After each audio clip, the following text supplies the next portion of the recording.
రైతాంగానికి నమస్సులతో ప్రతిభా బయోటెక్ సమర్పించు మట్టి మనిషి కార్యక్రమానికి స్వాగతం. ముందుగా కార్యక్రమంలోని ముఖ్యాంశాలు. లేట్ ఖరీఫ్ టమాటాను ఈ నెలలో నాటుకోవచ్చు. అధిక దిగుబడుల కోసం సాగులో చేపట్టాల్సిన మెళకువలు. చిన్న స్థలంలో పెద్ద అవకాశాన్ని వెతుక్కున్న రైతు. వ్యవసాయంతో పాటు అనుబంధంగా కోళ్లు పెంచుతూ లాభాలు గడిస్తున్న రైతు. ప్రకృతి వడిలో పంటలు ఒక్కటైన రైతు బలం. సుసాగు చిరుధాన్య చెల్లెళ్ల సంఘం FPO విజయగాథ. వాతావరణ ఆధారిత వ్యవసాయ సూచనలు. ప్రస్తుతం పంట పొలాల్లో చేపట్టాల్సిన యాజమాన్యం. మార్కెట్లో టమాటా ఏ సీజన్లోనైనా లభిస్తుంది. ఇది నిత్య పంట. ఏ కాలంలోనైనా సాగు చేసుకోవచ్చు. మార్కెట్లో హెచ్చుతగ్గులను గమనిస్తూ రైతులు దఫదఫాలుగా విత్తుకుని సాగు చేస్తున్నారు. అయితే నాణ్యమైన అధిక దిగుబడుల్ని తీయటంలో మాత్రం విఫలమవుతున్నారు. ఈ నేపథ్యంలో టమాటా సాగులో అధిక దిగుబడుల కోసం పాటించాల్సిన మేలైన యాజమాన్య పద్ధతుల గురించి తెలియజేస్తున్నారు శాస్త్రవేత్త డాక్టర్ శ్రవంతి.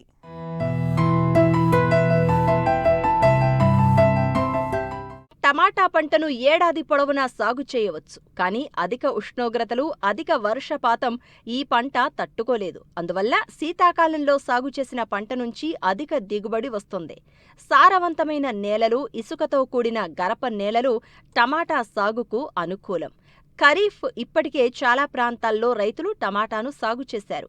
అయితే లేట్ ఖరీఫ్లో టమాటాను సాగు చేయాలనుకునే రైతులు అనువైన రకాలు, సాగులో మేలైన యాజమాన్య పద్ధతులు పాటించాలి. ముఖ్యంగా పొలం తయారీ, పోషకాలు, ఎరువులు, నీటి యాజమాన్యంతో పాటు చీడపీడల పట్ల ప్రత్యేక శ్రద్ధ కనపరిస్తే రైతులు మంచి ఫలితాలు సాధించవచ్చంటూ యాజమాన్య పద్ధతులను తెలియజేస్తున్నారు శాస్త్రవేత్త డాక్టర్ శ్రవంతి. టొమాటో అది ఖరీఫ్లో కానీ రబీలో కానీ ప్రధాన పంటగా పండిస్తుంటారు. కాలానుసారంగా మనం సరైన యాజమాన్య పద్ధతులు పాటించినట్లయితే ఎక్కువ దిగుబడిని పొంది ఖర్చులను తగ్గించుకోవచ్చు. ఇదే విధంగా టమాటా సాగుకు ముఖ్యంగా ఎంచుకోవాల్సింది నేలలు. దీనికి ఎర్రగరప నేలలు ప్రధానంగా అనుకూలమైనవి. అంటే ఉదయజని సూచిక 6.5 నుంచి 7.5 ఉన్నట్లయితే నేలలు టమాటో సాగుకు అనుకూలంగా ఉంటాయి. అదేవిధంగా టొమాటోలో విత్తనాన్ని ఎంచుకునేటప్పుడు అధిక దిగుబడినిచ్చే కాలానికి అనుగుణంగా ఉన్నటువంటి విత్తనాలను ఎంచుకోవాలి.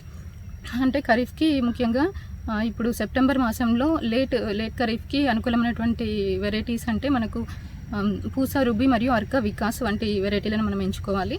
లేదా మనకు ప్రైవేట్ రకాలైనటువంటి సాహో కానీ, US 618 కానీ, US 440 కానీ, లేదా అన్నపూర్ణ, లేదా PHS 448 వంటి విత్తనాలు మనకు ఫర్టిలైజర్ షాప్స్లో అవైలబుల్గా ఉన్నాయి.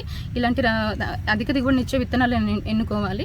విత్తన రేట్ వచ్చేసి మనకు ఎకరానికి దాదాపు సూటి రకాలైతే 200 గ్రాములు, అదే మనకు హైబ్రిడ్ రకాలైతే 60 నుంచి 80 గ్రాములు మనకు ఎకరానికి సరిపోతుంది. ఈ విధంగా విత్తనాన్ని ఎంచుకున్న తర్వాత టమాటోలో ముఖ్యంగా మనము నారుమడిని చేసుకోవాలి. నారుమడిని చేసుకొని ఈ నారుని పెంచుకోవాలి. నారుమడికి మనకు దాదాపుగా ఒక ఎకరానికి సరిపడే నారు అవసరమైనట్లయితే దాదాపు 4 అడుగుల పొడవు, 1 మీటర్ వెడల్పు ఉన్నటువంటి నారుమడిని సిద్ధం చేసుకోవాలి. ఈ విధంగా నారుమడిని సిద్ధం చేసుకున్న తర్వాత మనము విత్తన శుద్ధి చేసుకోవాలి. విత్తన శుద్ధికి మనము క్యాప్టన్ లేదా థైరమ్ను ఒక 3 గ్రాములు కేజీ విత్తనానికి కలుపుకోవాలి. ఈ విధంగా విత్తన శుద్ధి చేసుకున్న తర్వాత మళ్ళీ మనము 4 గ్రాముల శిలీంద్ర నాశనంతో మనము విత్తన శుద్ధి చేసుకోవాలి. ఈ విధంగా విత్తన శుద్ధి అయిపోయిన తర్వాత విత్తనాన్ని మనము ఒక 10 సెంటీమీటర్ల ఎడంలో నారుమడి మీద మనము విత్తుకోవాలి. విత్తనాన్ని విత్తుకునే ముందే మనము ఈ కార్బోఫ్యూరన్ గుళికలను కానీ, లేదా ఈ కాపరాక్సి క్లోరైడ్తో కానీ మనము నేలను అంటే నారుమడిని మనము పిచికారీ చేసుకున్నట్లయితే నారుకుళ్ళు తెగులు రాకుండా ఉంటుంది. ఇదే విధంగా మళ్ళీ 3 వారాల నారుకి మనము కాపరాక్సి క్లోరైడ్ను మళ్ళొకసారి పిచికారీ చేసుకోవాలి. ఈ విధంగా నారుమడిని మనము 3 నుంచి 4 ఆకుల దశలో అంటే దాదాపు 25 రోజుల తర్వాత ట్రాన్స్ప్లాంటింగ్ చేసుకోవాలి. ట్రాన్స్ప్లాంటింగ్ చేసే ముందు ఈ నారుని మనము ఒక 2 ml రోగారు ప్లస్ 1 ml బావిస్టిన్లో మనము ముంచుకొని మనం ట్రాన్స్ప్లాంటింగ్ చేసుకున్నట్లయితే చీడపీడలు ఎక్కువగా రాకుండా నివారించుకోవచ్చు. టమాటాలో ఎరువుల యాజమాన్యం ఎంతో కీలకం. ఎరువులను వాడడం వలన ఉత్పత్తి పెరుగుతుంది. కాయ కూడా నాణ్యతగా ఉంటుంది. అయితే ఎరువులను నేరుగా కాకుండా డ్రిప్ ద్వారా అందిస్తే మొక్కలకు సమపాళ్లలో అంది మంచి దిగుబడులు వస్తాయి. మరోవైపు చీడపీడల పట్ల జాగ్రత్తగా ఉండాలి. సకాలంలో వాటిని గుర్తించి సమగ్ర సస్యరక్షణ చర్యలు చేపడితే నాణ్యమైన దిగుబడులను పొందేందుకు అవకాశం ఉంటుంది. నత్రజని, భాస్వరం, పొటాషు 24 కిలోలనిచ్చే విధంగా మనం ఎరువులని తీసుకోవాలి. దుక్కి దున్నే టైంలోనే మనము పశువుల ఎరువు, బాగా మాగినటువంటి పశువుల ఎరువు 10 టన్నులు ఎకరానికి వేసుకోవాలి. అందులో మళ్ళీ యూరియా మనం 1 పాలు దుక్కి దున్నే సమయంలో మరియు భాస్వరం, పొటాషులను దుక్కి దున్నే సమయంలో వేసుకున్నట్లయితే దిగుబడి బాగుంటుంది. అదేవిధంగా మళ్ళీ యూరియాని 2 పాలుగా అంటే దాదాపు 30 రోజులు 45 రోజుల తర్వాత మళ్ళీ ఒకసారి వేసుకోవాలి. ఈ విధంగా టమాటో ఎరువులను వేసుకున్న తర్వాత మనం టమాటో నారుని ప్రధాన పొలంలో ట్రాన్స్ప్లాంటింగ్ చేసుకోవాలి. ట్రాన్స్ప్లాంటింగ్ చేసుకున్న తర్వాత మనకు దాదాపు 50 నుంచి 60 రోజుల్లో మనకు పూత మొదలవుతుంది. తర్వాత 10 రోజుల నుంచి మనకు కాత మొదలవుతుంది. కాత మొదలైనటువంటి 2 నెలల వరకు మనకు కాత కంటిన్యూ అవుతుంది. కాయ పగుళ్ళు ఎక్కువగా ఉంటాయి. ఈ కాయ పగుళ్ళు రాకుండా ఉండడానికి మనము దుక్కి దున్న సమయంలోనే మనము 10 నుంచి 12 కిలోల బోరాన్ వేసుకోవాలి. బోరాన్ వేసుకున్నట్లయితే మనకు కాయ పగుళ్ళు ఎక్కువగా ఉండవు టమాటోలు. దీనితో పాటుగా మనం ఒక 10 కిలోల జింక్ సల్ఫేట్ లేదా జింక్ సల్ఫేట్ని మనం 5 గ్రాములు లీటర్ నీటికి కలుపుకొని పిచికారీ చేసుకున్నట్లయితే దాదాపు 20% దిగుబడి పెంచుకోవచ్చు. ఈ విధంగా సూక్ష్మ పోషకాలని ఈ విధంగా ఇచ్చుకోవాలి. లేదంటే మనకు మార్కెట్లో IAHR వాళ్ళు రిలీజ్ చేసినటువంటి అరకా వెజిటబుల్ స్పెషల్ అనేది దొరుకుతుంది. దీన్ని 3 గ్రాములు లీటర్ నీటికి కలుపుకొని పిచికారీ చేసుకున్నట్లయితే కూడా మనకు దాదాపు 20% దిగుబడి పెరుగుతుంది. ఈ విధంగా మనము ప్రధాన పొలంలో నారును నాటుకున్న తర్వాత ఇటువంటి జాగ్రత్తలు తీసుకోవాలి. తర్వాత టమాటోలో 2 రకాలు ఉంటాయి. అవి డిటర్మినేట్ మరియు ఇండిటర్మినేట్ టైప్. అంటే డిటర్మినేట్ అంటే తక్కువ కాల పరిమితి ఉండి తక్కువ హైట్లో పెరిగేటువంటి మొక్కలు, మరియు ఇండిటర్మినేట్ అంటే కొంచెం తీగలాగా పాకేటువంటి మొక్కలు. అంటే ఈ డిటర్మినేట్ వాటికి మనము ఈ వెదురు కర్రలతో కానీ స్టిక్స్తో కానీ మనము ఊతం అంటే సపోర్ట్ ఇచ్చుకోవాలి. అదే ఇండిటర్మినేట్ వెరైటీస్ అయితే మనము దాదాపు పురికోస కానీ లేదా కొంచెం పొడవాటి కర్రలతో కానీ మనం ఊతం ఇచ్చుకోవాలి. ఇది తప్పనిసరి. ఈ విధంగా చేసినట్లయితే మనకు అది కాండము నేల మీద వాలి కాయలు నేలకు తగలకుండా ఉండి మరియు కాయ నాణ్యత బాగుంటుంది. అదేవిధంగా టమాటోలో కలుపు నివారణకు మనము దుక్కి దున్నిన తర్వాత ట్రాన్స్ప్లాంటింగ్కి ముందు మనము ప్రీ ఎమర్జెన్సీ హెర్బిసైడ్ అంటే పెండిమిథాలిన్ 1 లీటరు 200 లీటర్ల నీటికి కలుపుకొని 1 ఎకరానికి మనం పిచికారీ చేసుకోవాలి. ఇది పిచికారీ చేసుకున్న తర్వాత 20 నుంచి 48 గంటల్లో మనము నారుని ట్రాన్స్ప్లాంటింగ్ చేసుకోవాలి. అదేవిధంగా మళ్ళీ మనము టమాటో నారు ట్రాన్స్ప్లాంటింగ్ చేసిన తర్వాత మళ్ళీ 30 రోజులకు ఈ కలుపు బెడద అనేది ఎక్కువగా ఉంటుంది. అలాంటి టైంలో మనము మెట్రిమ్యూజిన్ 300 గ్రాములు ఎకరానికి మనము పిచికారీ చేసుకున్నట్లయితే మనకు ఈ కలుపు అనేది నివారించుకోవచ్చు. ఈ విధంగా కలుపు నివారణ చేపట్టాలి. తర్వాత మనకు టొమాటోలో చీడపీడల సమస్య ఎక్కువగా ఉంటుంది. ముఖ్యంగా టమాటో అనగానే మనకు ఎక్కువగా గుర్తొచ్చేది పిన్వామ్. అంటే ఈ మధ్య ఎలా ఎక్కువగా బాధిస్తున్నది ఈ టమాటో పిన్వామ్. ఈ విధంగా టొమాటో పిన్వామ్ని మనము అరికట్టాలంటే 1 ఎకరానికి మనకు 4 నుంచి 5 వరకు పిన్వామ్ని ఆకర్షించేటువంటి లింగాకర్షక బుట్టలు పెట్టుకోవాలి. లేదా మనము ఒక 0.3 ml స్పైనోసైడ్ కానీ లేదా 0.3 ml కోరోజన్ కానీ పిచికారీ చేసుకోవాలి. లేదా 0.4 గ్రాముల ఇమామెక్టిన్ బెంజోయేట్ని అది పిచికారీ చేసుకున్నట్లయితే పిన్వామ్ యొక్క బెడదను మనం తగ్గించుకోవచ్చు. ఇదే విధంగా ఇదే యాజమాన్య పద్ధతిని మనము ఈ టొమాటో ఫ్రూట్ బోర్ అంటే కాయతొలుచు పురుగుని కూడా మనము నివారించుకోవచ్చు. ఈ విధంగా మనం యాజమాన్య పద్ధతులు పాటించినట్లయితే మనకు దాదాపు ఎకరానికి 16 నుంచి 20 టన్నుల వరకు దిగుబడి వచ్చేసి కాయ నాణ్యత బాగుంటుంది మరియు నష్టాలను తగ్గించుకొని ఎక్కువ లాభాలని పొందవచ్చు. అదే హైబ్రిడ్స్లో అయితే మనము ఈ విధంగా యాజమాన్య పద్ధతులు పాటించినట్లయితే మనకు దాదాపు ఎకరానికి 25 నుంచి 30 టన్నుల వరకు మనము దిగుబడిని పొందవచ్చు. కాయ నాణ్యతను బట్టే మార్కెట్లో ధర పలుకుతుంది. కాబట్టి టమాటాలను సంప్రదాయబద్ధంగా నేలపై సాగు చేస్తే నాణ్యత రాదు. స్టేకింగ్ విధానంలో సాగు చేస్తే కాయ నేలకు తగలవు. దీంతో కాయ దెబ్బతినదు. ఇటు బరువు పెరగడంతో పాటు షైనింగ్ వచ్చి మంచి రేటు వస్తుంది. సంప్రదాయ పద్ధతిలో ఎకరాకు 16 నుంచి 20 టన్నుల దిగుబడి వస్తుంది. అదే స్టేకింగ్ విధానంలో 25 నుంచి 40 టన్నుల దిగుబడిని తీసే అవకాశం ఉంది. పైగా పంట కాలం పెరుగుతుంది. దీనివల్ల ఎక్కువ రోజుల పాటు దిగుబడిని తీసుకునే అవకాశం ఏర్పడుతుంది.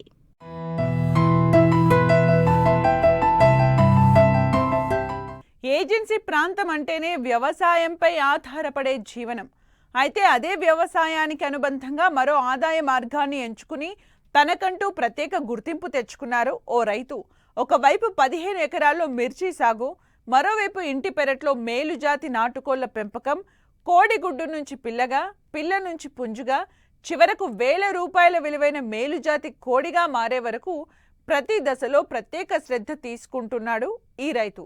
పండుగల వేళ మరింత డిమాండ్ ఉండే ఈ నాటుకోళ్ల పెంపకం ద్వారా వ్యవసాయానికి తోడు అదనపు ఆదాయాన్ని ఆర్జిస్తున్నాడు.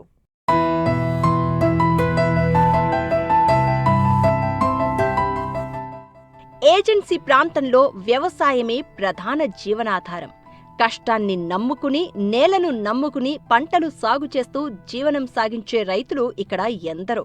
అయితే వ్యవసాయంతో పాటు మరో ఆదాయ మార్గాన్ని ఎంచుకుని తనకంటూ ప్రత్యేక బాట వేసుకున్నాడు పోలవరం జిల్లా కూనవరం మండలం గొమ్ము అయ్యవారిగూడెం గ్రామానికి చెందిన రైతు దన్నూరి శ్రీనివాస్.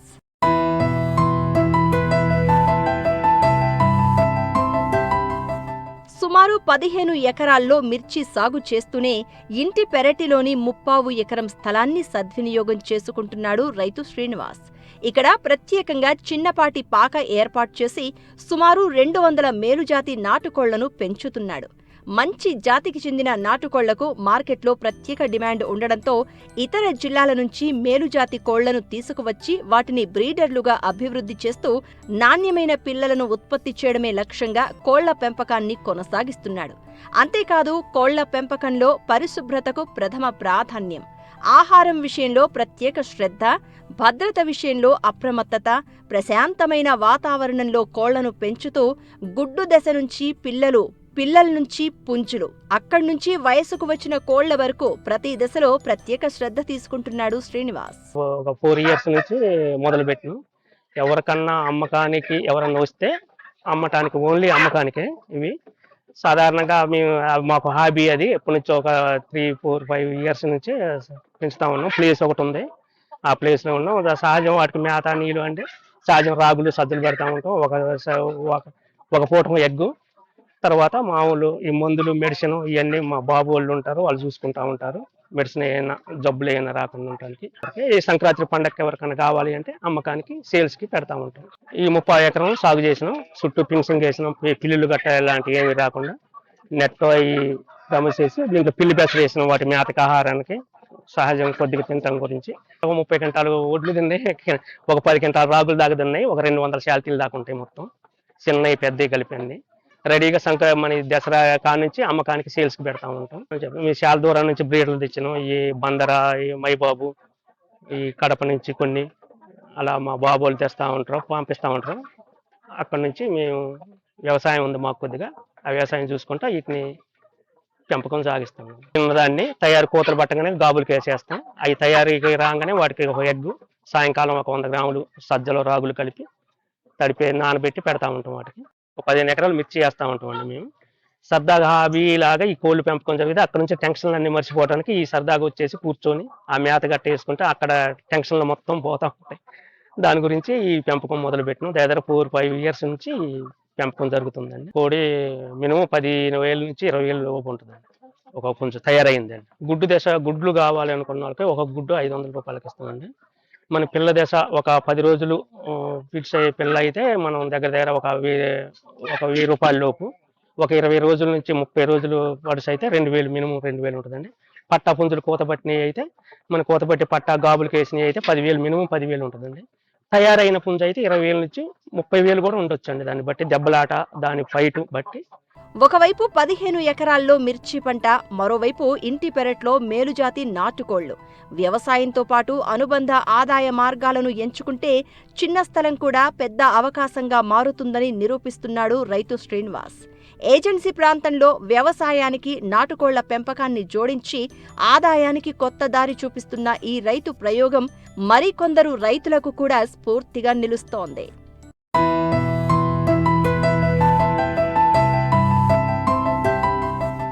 ప్రతిభా బయోటెక్ సమర్పించు మట్టి మనిషి కార్యక్రమంలో చిన్న విరామం.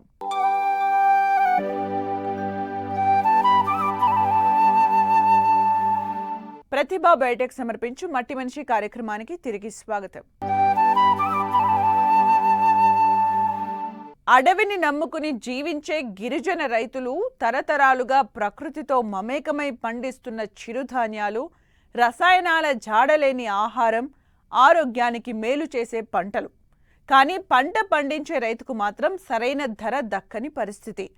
వ్యాపారులు తక్కువ ధరకు కొనుగోలు చేసి లాభాలు ఆర్జిస్తుంటే మనం పండించిన పంటకు మనమే ధర నిర్ణయించుకోలేమా అనే ఆలోచనతో గిరిజన రైతులంతా ఒక్కటయ్యారు.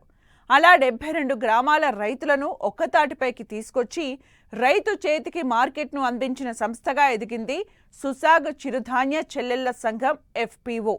ఇది కేవలం రైతుల సంఘం కాదు, చిరుధాన్యాల ద్వారా గిరిజన రైతుల జీవితాల్లో వచ్చిన ఆర్థిక మార్పుకు ప్రతీక.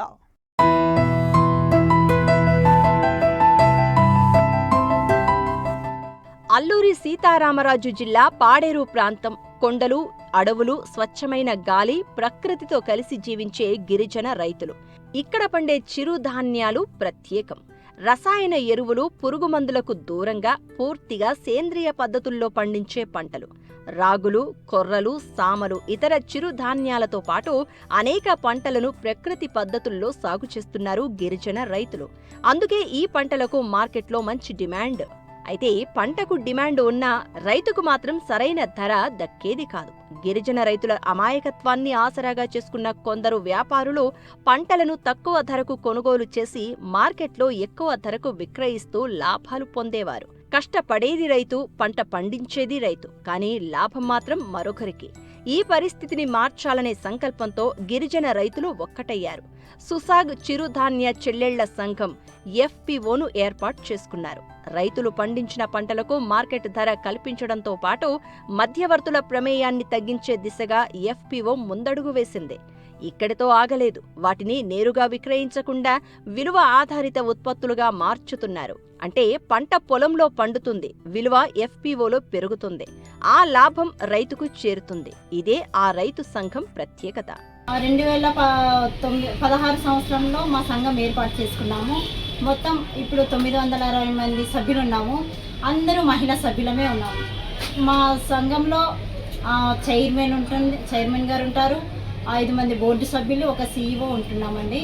సో మేమంతా కూడా మా ప్రాంతంలో, మా అల్లూరి సీతారామరాజు జిల్లా మా ప్రాంతంలో అన్ని సహజమైన ఉత్పత్తులు పండిస్తున్నాము. వాటిని ప్రకృతి వ్యవసాయం ద్వారా దిగుబడి వచ్చే విధంగా, పంటలు పండించే విధంగా మా సభ్యులకు, మా రైతులకు మేము శిక్షణ ఇస్తున్నాము. దగ్గరుండి ఆర్గానిక్ ఫార్మింగ్లో ఎలా చేయాలనేది శిక్షణ ఇచ్చి, సో వాటి ద్వారా వచ్చినటువంటి ఉత్పత్తిని మన సంఘానికి మార్కెట్ ధర కంటే కూడా ₹1 ఎక్కువే అమ్మితే మేము కొనుగోలు చేస్తున్నాము. సో వాటి ద్వారా మేము వాల్యూడెడ్ ప్రొడక్ట్స్ అనగా రాగుల్ని కొని రాగి పిండిగా తయారు చేసి, ఆ రాగి పిండితో మళ్ళీ రాగి కుడుములు, నెక్స్ట్ రాగి లడ్డూలు, రాగి మిక్సర్, రాగి జంతికలు, ఇలాంటి పదార్థాలు తయారు చేసుకొని మేము అల్లూరి సీతారామరాజు జిల్లా పాడేరులోని నబార్డు వారి సహకారంతో కంటైనర్ని నిర్మించుకున్నాము. సో అక్కడ ప్రస్తుతానికి అక్కడ కంటైనర్ని పెట్టుకొని మేము మా దగ్గర ఉన్నటువంటి ప్రొడక్ట్స్ని మా సంఘం ద్వారా అమ్మగలుగుతున్నాము. సో అమ్మే విధానంలో మేము బయట మా బయర్స్కి బల్కుల్లో అమ్ముతున్నాము. నెక్స్ట్ వచ్చే కస్టమర్ కేజీల లెక్క ఇస్తున్నాము. అలాగే మా జిల్లాలోని మా ప్రాంతంలో కూడా పనస అనేది అధికంగా పండుతుంది. దాన్ని మా ప్రాంతంలో వృధాగా వదిలేస్తున్నారు. సో దానిపై కొంచెం ఆలోచించి మేము ఏం చేసామంటే, ఈ పనస ద్వారా ఎటువంటి ఉపయోగాలు ఉన్నాయో మా శాస్త్రవేత్తల దగ్గర వెళ్ళి మేము శిక్షణ తీసుకున్నాము. వాళ్ళ సూచనల ప్రకారం పనసని ప్రొక్యూర్ చేసి, దాని ద్వారా పిక్కని డివైడ్ చేసి, తొనని కూడా డివైడ్ చేసి వాటితో మేము పౌడర్ తయారు చేస్తున్నాము. ఆ పౌడర్ తయారు చేసి వాటితో మేము పనస పిక్కల పౌడర్తో, పనస తొనల పౌడర్తో పనస మిక్సరు, నెక్స్ట్ పనస బిస్కెట్స్, పనస కేక్, ఇలా పనస చిప్స్, ఇలా మొదలగు ఐటమ్స్ కూడా మేము తయారు చేస్తున్నాము. ఇది డయాబెటీస్ వ్యాధి వాళ్ళకి ఉపయోగపడుతుందని శాస్త్రవేత్తలు సూచించడంతో ఇప్పుడు డిమాండ్ కూడా పెరిగింది. మిల్లెట్ లడ్డూలు, మిల్లెట్ కారం పూస, మిల్లెట్ మిక్సరు, మిల్లెట్ మురుకులు, మిల్లెట్ రిబ్బన్ మురుకులు, ఇలా అన్ని రకాల ఉత్పత్తులు మేము ఉప ఉత్పత్తులు తయారు చేస్తున్నాము. అంతేకాకుండా మల్టీ మిల్లెట్ ప్రోటీన్ పౌడర్, ఒక్కొక్క మిల్లెట్ పౌడర్ కాకుండా అన్ని రకాల మల్టీ మిల్లెట్ ప్రోటీన్ పౌడర్గా తయారు చేసి పోషక విలువలు అధికంగా ఉండడంతో అన్నీ ఒకే చోట పెట్టి వాటిని కూడా అమ్ముతున్నాము. సో అవి తినడంతో చిన్నపిల్లలకి నెక్స్ట్ చిన్నవాళ్ళ నుంచి పెద్ద స్థాయి వరకు కూడా చిరుధాన్యాలు అనేది ఆహారంగా తీసుకోవడం మంచిది. ఇది కేవలం చిరుధాన్యాల కథ కాదు, ఇది గిరిజన మహిళల ఆత్మవిశ్వాసానికి ప్రతిబింబం. కలిసి పనిచేస్తే కష్టాన్ని అవకాశంగా మార్చుకోవచ్చని నిరూపిస్తున్నారు. రైతు పండించిన పంటకు మంచి ధర, పంటకు విలువను జోడించి అదనపు ఆదాయం, తమ ఉత్పత్తులకు సొంత మార్కెట్, ఇలా రైతు నుంచి వ్యాపారవేత్తగా ఎదుగుతున్న గిరిజన మహిళల అడుగులు ఎన్నో కుటుంబాలకు కొత్త ఆశలు కల్పిస్తున్నాయి.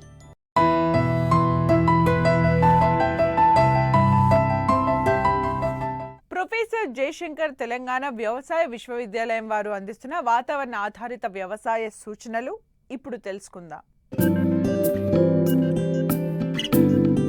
హైదరాబాద్ వాతావరణ కేంద్రం వారు అందించిన సమాచారం ప్రకారం రాబోవు 5 రోజులు రాష్ట్రంలో అక్కడక్కడ తేలికపాటి నుండి ఓ మోస్తారు వర్షాలు కురిసే అవకాశం ఉంది. పగటి ఉష్ణోగ్రతలు 28 నుండి 36 డిగ్రీల సెల్సియస్, రాత్రి ఉష్ణోగ్రతలు 23 నుండి 28 డిగ్రీల సెల్సియస్ మధ్య నమోదు కావచ్చు. ఆగస్టు 16 నుండి ఆగస్టు 31 వరకు రైతులు నీటి వసతి కలిగిన ప్రాంతాలలో మొక్కజొన్న, సజ్జ, పొద్దుతిరుగుడు పంటలను విత్తుకోవచ్చు. నువ్వులు, బొబ్బర్లు, ఉలవలు, తక్కువ కాల పరిమితి గల కూరగాయ పంటలను కూడా విత్తుకోవచ్చు. నువ్వుల పంట మొలకెత్తడానికి, తదుపరి పెరుగుదలకు మంచి దుక్కిలో కూడిన గుల్లగా ఉండే నేల అవసరం. ఇది నీటి ముంపు పరిస్థితులకు సున్నితమైనది. మొలకెత్తిన తర్వాత వాడే కలుపు మందులు అందుబాటులో లేవు. అందువల్ల వరి సాగు చేసిన నేలల్లో నువ్వుల పంటను విత్తుకోకూడదు. పట్టణ శివార్ల ప్రాంతాలలోని రైతులు పరిమిత నీటి పారుదల సౌకర్యంతో కూరగాయల పంటలను సాగు చేయవచ్చు.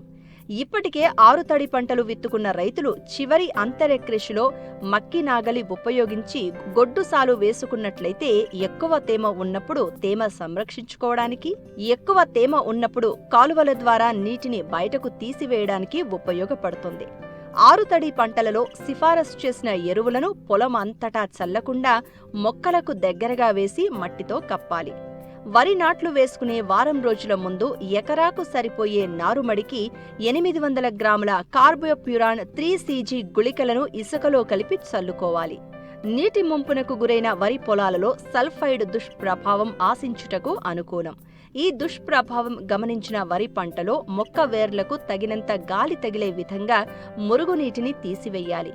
అదేవిధంగా పొలాన్ని సన్న నెర్రలు వచ్చే వరకు ఆరగట్టి మళ్లీ నీరివ్వాలి. తరచుగా వరికి కాండం తొలుచు పురుగు ఆశించే ప్రాంతాలలో ముందస్తు నివారణా చర్యల్లో భాగంగా ఎకరానికి 10 కిలోల కార్బోప్యూరాన్ 3CG గుళికలను నాటిన 15 రోజులకు వేసుకోవడం ద్వారా కాండం తొలుచు పురుగు మరియు ఉల్లికోడును నివారించుకోవచ్చును. నీరు ఆలస్యంగా వచ్చి దీర్ఘకాలిక వరి రకాల నారు నాటు పెట్టుకోవడం ఆలస్యమైన ప్రాంతాలలో ముదురు వయసు ఉన్న నారు ఆకు చివరలను త్రుంచివేసి కుదురుకు 5 నుండి 6 మొక్కల చొప్పున నాటు వేయాలి. నాటు పెట్టిన తర్వాత ప్రతి 2 మీటర్లకు కాలిబాటను తీయడం వలన గాలి వెలుతురు బాగా ప్రసరించడంతో పాటు సుడిదోమ ఉధృతిని నివారించవచ్చు. అదేవిధంగా రైతులు ఎరువులు, పురుగు మందులు పంటలకు అందించడానికి సులువుగా ఉంటుంది. మరిన్ని ఆసక్తికరమైన విశేషాలతో ప్రతిభా బయోటెక్ సమర్పించి మట్టి మంచి కార్యక్రమంలో మళ్ళీ కలుసుకుందాం. అంతవరకు సెలవు. నమస్కారం.